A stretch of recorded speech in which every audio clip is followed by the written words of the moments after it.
আসসালামু আলাইকুম সুপ্রিয় দর্শক, সর্বশেষ আন্তর্জাতিক খবরে আপনাদেরকে স্বাগতম। আপনাদের সাথে আছে আমি মোহাম্মদ কাউসার। চলুন দেখে নেই শুরুতে আজকের সংবাদ শিরোনামগুলো। S-400 এর নতুন চালানের ব্যাপারে রাশিয়ার সাথে চুক্তিতে পৌঁছেছে তুরস্ক। লিবিয়া প্রশ্নে ট্রাম্প এরদোগান সমঝোতা হয়েছে। আমেরিকার চাপে এবার রোমানিয়ায় বড় ধাক্কা খেল চীন। 275 সেনা সদস্যকে গ্রেফতারের নির্দেশ দিয়েছে তুরস্ক। সিরিয়ার ভাড়াটে সেনাদের লিবিয়ায় পাঠাচ্ছেন পুতিন। পূর্ব জেরুজালেমে ইসরায়েলি অভিযানে 21 ফিলিস্তিনি আটক। জার্মানির সঙ্গে যুক্তরাষ্ট্রের সম্পর্কের আরও অবনতি হয়েছে। সুপ্রিয় দর্শক, এতক্ষণ দেখছিলেন সংবাদ শিরোনামগুলো, এখন আমরা চলে যাচ্ছি বিস্তারিত খবরে। রাশিয়া থেকে অত্যাধুনিক S-400 ক্ষেপণাস্ত্র প্রতিরক্ষা ব্যবস্থার নতুন চালান গ্রহণের ব্যাপারে তুরস্ক এবং রাশিয়া চুক্তিতে পৌঁছেছে। তুরস্কের সামরিক বাহিনীর পক্ষ থেকে এ তথ্য নিশ্চিত করা হয়েছে।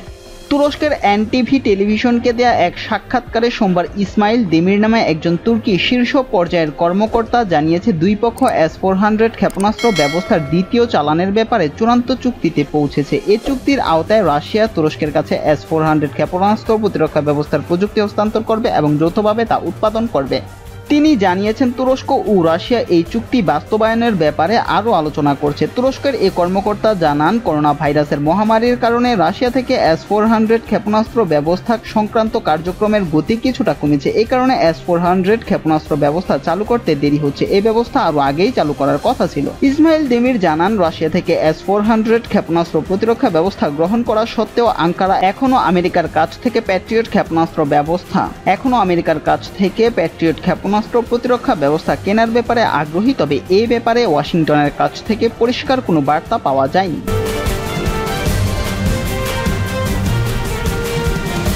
তুরস্কের প্রেসিডেন্ট রিসেপ তাইপ এরদোগান সোমবার বলেছেন, তিনি টেলিফোনে আলোচনা করার সময় লিবিয়া প্রশ্নে মার্কিন প্রেসিডেন্ট ডোনাল্ড ট্রাম্পের সঙ্গে কতিপয় চুক্তির বিষয়ে চূড়ান্ত সিদ্ধান্তে পৌঁছেছেন। আঙ্কারা লিবিয়ার জাতিসংঘ স্বীকৃত প্রাপ্ত জাতীয় ঐক্য সরকারের প্রতি সমর্থন এবং তারা যুদ্ধবাজ নেতা খলিফা হাফতারের বিরুদ্ধে ত্রিপোলিতে সামরিক সহযোগিতা জোরদার করেছে। এদিকে যুক্তরাষ্ট্র আনুষ্ঠানিকভাবে জিএনএ-কে সমর্থন দিলেও ওয়াশিংটনের মিত্র দেশ মিশর, সংযুক্ত আরব আমিরাত ও সৌদি আরব হাফতারকে সমর্থন করছে। এরদোগান রাষ্ট্রীয় সম্প্রচার কেন্দ্র টিআরটি-কে বলেন, আজ সন্ধ্যায় আমাদের ফোন আলাপের পর লিবিয়ার ব্যাপারে যুক্তরাষ্ট্র ও তুরস্কের মধ্যে একটি নতুন যুগের সূচনা হতে পারে। তিনি বলেন, আমাদের ফোনালাপ চলাকালে আমরা কতিপয় চুক্তির সিদ্ধান্তে পৌঁছেছি। এক্ষেত্রে দু দেশ একত্রে সম্ভাব্য পদক্ষেপ গ্রহণ করতে পারে বলে উল্লেখ করা হলেও এ ব্যাপারে বিস্তারিত কিছু বলা হয়নি। এদিকে লিবিয়া সংঘাতের ব্যাপারে মস্কোর গুরুত্বের ইঙ্গিত দিয়ে এরদোগান বলেন, দেশটির ক্ষেত্রে কী ধরনের পদক্ষেপ নেওয়া যেতে পারে সে ব্যাপারে রাশিয়ার প্রেসিডেন্ট ভ্লাদিমির পুতিনের সঙ্গেও তারা আলোচনা করা প্রয়োজন। কেননা হাফতারকে সহযোগিতা করতে রাশিয়ার বেসরকারি নিরাপত্তা কোম্পানি ওয়াগনার থেকে কয়েক হাজার ভাড়াটে সৈন্য পাঠানোই মস্কোকে অভিযুক্ত করা হয়। এদিকে ক্রেমলিন তাদের বিরুদ্ধে আনা অভিযোগ নাকচ করে দিয়েছে। সোমবার সকালে দেয়া তুরস্কের প্রেসিডেন্ট কার্যালয়ের এক বিবৃতিতে বলা হয়, এরদোগান ও ট্রাম্প লিবিয়ায় শান্তি ও স্থিতিশীলতা জোরদারে তাদের আন্তরিক সহযোগিতা অব্যাহত রাখার ব্যাপারে সম্মত হয়েছেন।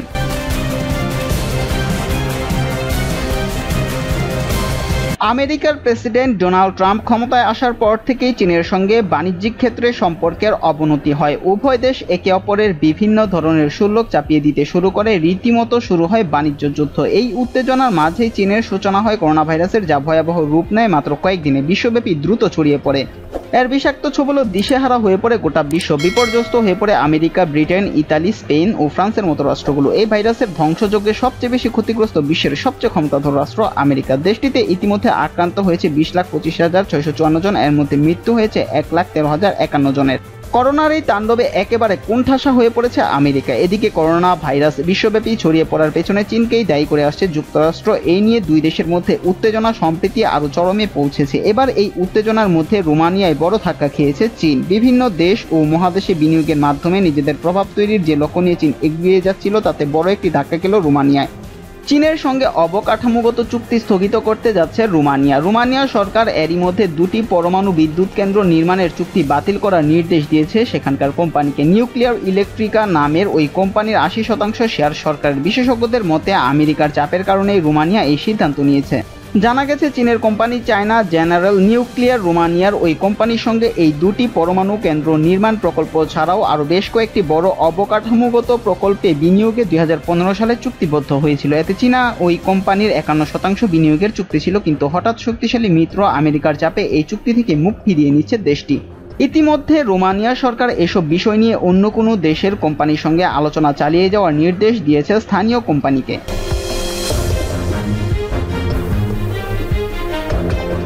2016 সালের একটি ব্যর্থ সেনা অভ্যুত্থানের ঘটনাকে কেন্দ্র করে 275 জনকে আটক করার নির্দেশ দিয়েছে তুরস্ক, যাদের অধিকাংশই সামরিক বাহিনীর সদস্য। মঙ্গলবার তুরস্কের রাষ্ট্রীয় সংবাদ মাধ্যমের বরাত দিয়ে এ তথ্য জানায় বার্তা সংস্থা রয়টার্স।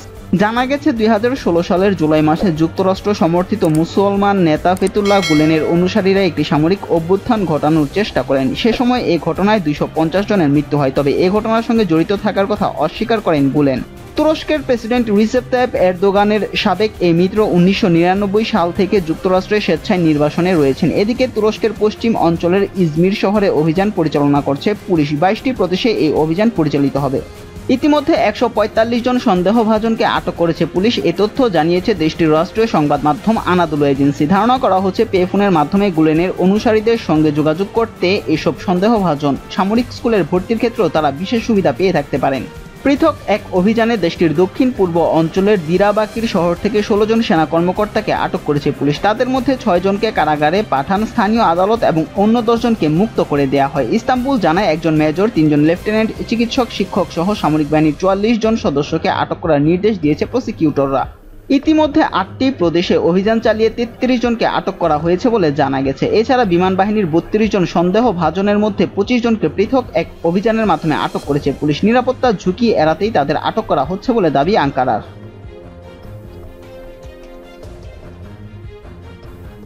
সিরিয়ার বিরোধী রাজনৈতিক দলের সূত্র মতে সেখান থেকে সেনা সদস্যদের ভাড়া করছে রাশিয়া, আর সেই ভাড়াটে সেনারা লিবিয়ার বিদ্রোহী নেতা খলিফা হাফতারের এলএনএ বাহিনীর সঙ্গে মিলে লিবীয় সরকারের বিরুদ্ধে লড়াই করছে।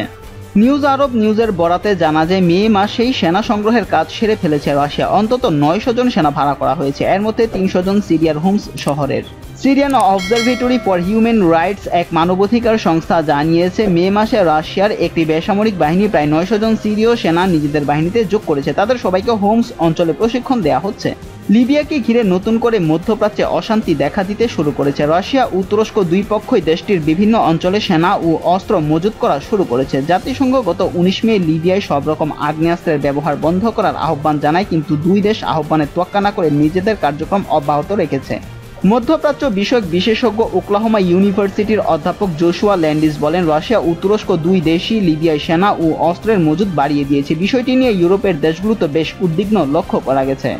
বিশেষজ্ঞরা বলছেন লিবিয়ায় হাফতার বাহিনীকে সহায়তা দিচ্ছে রাশিয়া, সংযুক্ত আরব আমিরাত ও মিশর, কিন্তু এসব সে ধরনের অভিযোগ সরাসরি প্রত্যাখ্যান করেছে। অথচ 2 দিন আগেও লিবীয় সেনাবাহিনী আমিরাতের একটি ড্রোন ভূপাতিত করেছে।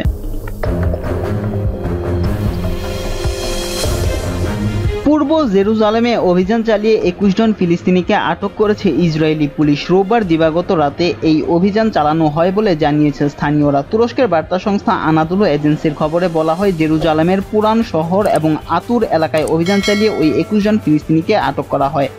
তবে কি কারণে আটক করা হয়েছে এ বিষয়ে দখলদার ইসরায়েলি পুলিশের পক্ষ থেকে কিছু বলা হয়নি। দীর্ঘদিন ধরে চলা মধ্যপ্রাচ্য সংকটের মূলে রয়েছে এই জেরুজালেম শহর। 1967 সালের 6 দিনের স্থায়ী আরব ইসরায়েল যুদ্ধের পর জেরুজালেমকে দখল করে নেয় দখলদার ইসরায়েল, তার নিজেদের ভূখণ্ড হিসেবে ঘোষণা দেয়। তবে ইসরায়েলের এই দাবি আন্তর্জাতিক সম্প্রদায় কখনো স্বীকৃতি দেয়নি।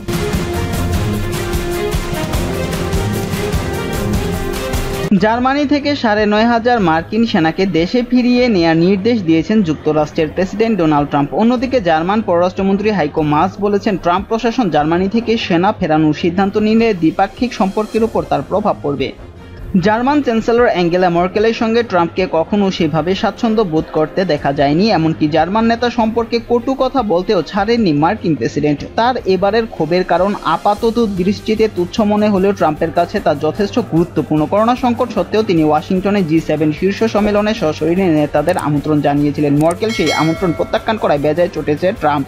সেই ক্রোধের বশে জার্মানিতে মোতায়েন মার্কিন সেনাদের একটি উল্লেখযোগ্য অংশ দেশে ফিরিয়ে নেওয়ার কথা বলেছেন ট্রাম্প। মৌখিক বক্তব্যের বাইরে সরকারিভাবে অবশ্য এখনও পর্যন্ত এমন কোনো সিদ্ধান্তের কথা জানা যায়নি। তা সত্ত্বেও জার্মান পররাষ্ট্রমন্ত্রী হাইকো মাস বিষয়টি নিয়ে উদ্বেগ জানিয়েছেন।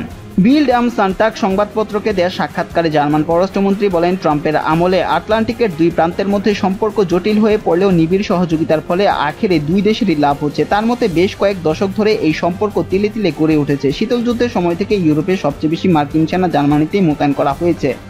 জার্মানির সঙ্গে ট্রাম্প প্রশাসনের সম্পর্কের অবনতির কথাও স্বীকার করেন হাইকো মাস। মেরকেলের দফতরের দ্বিপাক্ষিক সম্পর্কের দায়িত্বপ্রাপ্ত সমন্বয়ক পেটার বায়ার বলেন, ট্রাম্প সত্যি একতরফাভাবে মার্কিন সেনা প্রত্যাহার করলে দ্বিপাক্ষিক সম্পর্কের উপর এর গভীর প্রভাব পড়বে। ওয়াল স্ট্রিট জার্নাল সহ বেশ কয়েকটি সংবাদ মাধ্যম জানিয়েছে, পেন্টাগনকে জার্মানিতে মার্কিন সামরিক উপস্থিতি কমানোর নির্দেশ দিয়েছে ট্রাম্প। বর্তমানে জার্মানিতে 34,500 মার্কিন সেনা মোতায়েন করা রয়েছে। এর মধ্যে 9,000 জনকে দেশে ফেরাতে চান ট্রাম্প। ভবিষ্যতে জার্মানিতে সর্বোচ্চ 25,000 মার্কিন সেনা রাখতে চান ট্রাম্প। এই সিদ্ধান্ত সত্যি কার্যকর হলে নেটোর ছত্রছায়ায় ইউরোপের প্রতিরক্ষার ক্ষেত্রে যুক্তরাষ্ট্রের অবদান কমে যাবে। শেষ পর্যন্ত জার্মানি থেকে মার্কিন সেনা প্রত্যাহার করা হলে আখেরে রাশিয়া ও চীনের মতো দেশের লাভ হবে বলে মনে করছে অনেক সামরিক বিশ্লেষক। সংবাদ মাধ্যমগুলোকে তারা বলছেন, জার্মানিকে কেন্দ্র করে মার্কিন সেনারা শুধু নেটো দেশগুলোর সুরক্ষায় নিশ্চিত করে না, বরং ইউরোপ, আফ্রিকা ও মধ্যপ্রাচ্যে মার্কিন স্বার্থ রক্ষার ক্ষেত্রে মূল ঘাঁটি হিসেবে জার্মানির বিশেষ গুরুত্ব রয়েছে। আসন্ন প্রেসিডেন্ট নির্বাচনের প্রেক্ষাপটে রাজনৈতিক কারণে ট্রাম্প এমন বিতর্কিত সিদ্ধান্ত নিলে তার পরিণাম ভয়াবহ হতে পারে বলে অনেক বিশ্লেষক সতর্ক করে দিচ্ছেন।